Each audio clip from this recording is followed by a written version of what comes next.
Spune-mi cum dormi ca să-ți spun cât de sănătos este stilul tău de viață. Un somn suficient și odihnitor stă la baza unui stil de viață sănătos. De ce?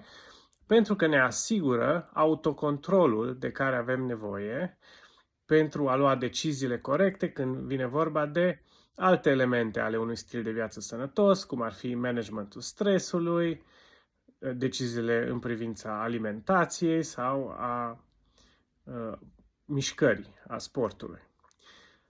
Pentru a avea un somn suficient și odihnitor, uite câteva sfaturi. Încearcă să menții un program de somn constant, adică cam aceeași oră de culcare, cam aceeași oră de trezire, indiferent că e zi de lucru, weekend, vacanță și așa mai departe.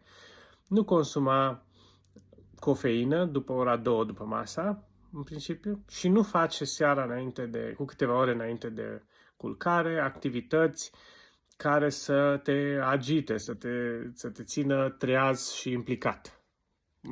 Fiecare om are propriile activități de acest gen, dar în general sportul, ecranele, jocuri video, filme, rețele sociale, sunt câteva din elementele care pot să ne agite și să fie contraproductive când vine vorba de somn.